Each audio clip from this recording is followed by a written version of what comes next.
સુરેશ પાનસુરિયા મારું નામ છે. સાવરકુંડલા ખાતે મારો દીકરો આ 2 દિવસ પહેલાં આવ્યો હતો. ઘરેથી રાતે 11 વાગે નીકળ્યો હતો ગુરુ આશ્રમે અને માતાજીને માટે પગે લાગવા જાવ છે એવું કરીને. પણ એ રવિ ઘણા ટાઈમથી ટ્રેસમાં રહેતો હતો અને જે વડોદરા ખાતે જે 2-3 જણા પાસે તેને ફાઇનાન્સ લીધું હતું. ફાઇનાન્સ તો લગભગ બધા ડેવલપરો લેતા જ હોય છે જરૂર પડે ત્યારે ધંધા માટે.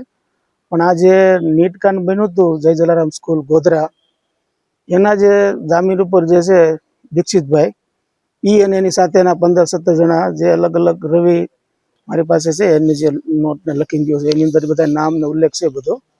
એની પાસેથી અલગ અલગ બધા સાથે મળીને 11 કરોડ રૂપિયા જેવી રકમ આપી હતી.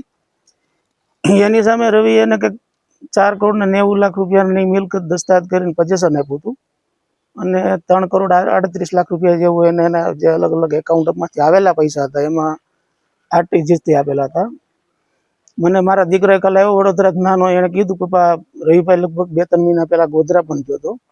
એટલે આ લોકો અલગ અલગ જગ્યાએ બોલાવીને એને ટોર્ચર કરતા હતા. ગોધરા પણ એને 2 વખત બોલાવ્યો હતો, એ મને બધી ગઈકાલે ખબર પડી.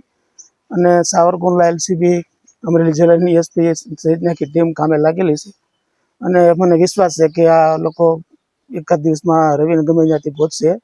એના મોબાઈલ સ્વિચ ઓફ આવે છે અને બીજું આ લોકો જે પ્રમાણે એને ધાકધમકી આપતા હતા એટલે અમને થોડોક ચિંતા વધારે રહી છે. પણ મને મારી અમરેલી જિલ્લાની પોલીસ ઉપર સંપૂર્ણ ભરોસો છે કે એ રવિને ગમે ત્યાંથી ગોતી લેશે, એના ફોન ટ્રેસ કરશે, એના અલગ અલગ નંબર મેં હતા એ બધા આપેલા છે અને પૂરો સહકાર મળી રહ્યો છે. એને દસ્તાવેજ 4,90,00,000 રૂપિયાના ફ્લેટના અને કોમર્શિયલના દસ્તાવેજ કરાવી લીધા છે અલગ અલગ એના નામના બધાના. એ સિવાય 3,38 એને આપણે આરટીજીએસ તેના એકાઉન્ટમાં રવિ આપેલા છે. અને હું જાણું ત્યાં સુધી મને નાનો ભાઈ કહેતો હતો કે અત્યારે જે એને ટોર્ચર કરતા હતા એને 15-16-17 કરોડ રૂપિયા હજી અમારે લેવાના નીકળે છે એવું કહીને એને રાત દિવસ પરેશાન કરતા હતા. અને એમાં એ ઘણો મેં 1-2 વખત પૂછ્યું બટ મેં કીધું આવું કાંઈ હોય તો મને કે ના પપ્પા એ કે બધું ચાલે છે. જ્યારે સાબરમતી જેલની અંદર નીટકોનવાળા જે ભાઈ દીક્ષિતભાઈ હતા જ્યારે લોકઅપમાં સીબીઆઈમાં, ત્યારે પણ રવિને અહીંયા બોલાવ્યો હતો. સાબરમતી જેલની અંદરથી પણ વિડીયો કોલના માધ્યમથી રવિ પાસે પઠાણી ઉઘરાણી કરતા હતા. જ્યારે એ લોકઅપમાં હતા ત્યારે એના વાઈફ, એનો દીકરો પણ ઓફિસે આવીને અલગ અલગ ટોર્ચર કરીને વ્યાજની માંગણી કરતા હતા. એ ઘરનું ગોલ્ડ અમને પૂછા કાંઈ અમારી જાણબાર બી ગોલ્ડ લોન કરીને એને અલગ અનેક વખત વ્યાજ આપેલું છે ને એ બધું અમારી પાસે વિડીયો ઓડિયો બધા બહુ વ્યવસ્થિત પ્રૂફ છે. અને એ ઓડિયો બી મેં સાહેબને આજે સંભળાવ્યો હતો એસપી સાહેબને, ત્યારે એમને ખબર પડી કે ખરેખર આખી ઘટના ગંભીર છે અને વ્યાજનું જ છે. અને આ લોકો એટલા બધા આના સિવાયના પીડિત છે કે કદાચ જો બાના ખતના આ બધી જે મેટર છે એ બહાર આવશે તો આના પીડિત વડોદરા શહેરની અંદર ગણાય છે.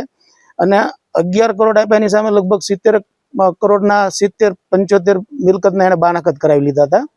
એટલે આ જે રવિ જ્યારે આવે ને ત્યારે અમને પાકી પ્રોપર ખબર પડે. અમારે અત્યારે એક જ છે કે પહેલાં અમારા દીકરાને ગમે ત્યાંથી આ લોકો હાજર કરે. અમે રાત દિવસ અત્યારે બધા અલગ અલગ સ્થાનો ઉપર બધી ગોતીએ છીએ.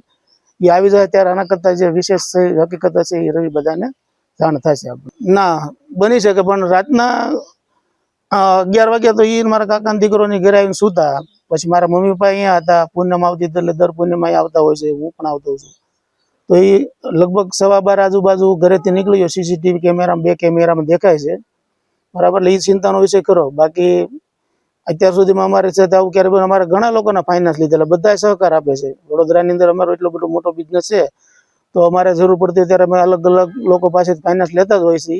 જેવી રીતે બેન્કિંગનું લેતા હોય એ રીતે પ્રાઇવેટ ફાઇનાન્સ લેતા હોય. પણ બધા અત્યારે નબળો સમય છે, બુકિંગ ઓછા છે, બધા સાથ સહકાર આપે છે. કોઈ એમને એવું પ્રેશરાઇઝ નથી. આ જે ટીમ છે 15-17 જણાનો અમને ખબર છે, અમારા નાના ભાઈને ખબર છે કે રવિ પર આ લોકો બહુ પ્રેશર કરતા હતા. ત્યારે જ આ મારા દીકરા એવું પગલું કર્યું. બાકી કોઈ દિવસ આ કોઈને ઓફિસે કોઈ દિવસ નબળો જવાબ એના નથી આપ્યો ક્યારેય. હા, વિડીયો બી એને બનાવ્યો છે મને કે પપ્પા હું અત્યાર સુધી નહોતો કરતો પણ હવે એટલો અસહ્ય ત્રાસેલો છું ને કે તમે એની વાત જવા દો. એવો વિડીયો બી મારામાં એને નાખેલો છે. અને પપ્પા હું થાકી ગયો છું આ લોકોને બધાને વ્યાજ દઈ દઈને. 11 કરોડ રૂપિયા, 10.5 11 કરોડ રૂપિયા વ્યાજ આપી દીધું છતાં કે આ રીતે આ લોકો ટોર્ચર કરે છે.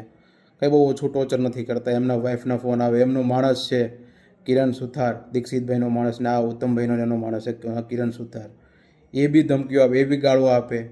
એને ઓફિસે આવીને કે હું આમ કરીશ તેમ કરીશ. એકવાર તો ન્યૂઝવાળાને લઈને આવ્યા હતા, ન્યૂઝમાં બધી જગ્યાએ ખાલી ખોટું આપણું નામ ખરાબ કર્યું. આ બધું પપ્પા હવે સહન નથી થતું પપ્પા.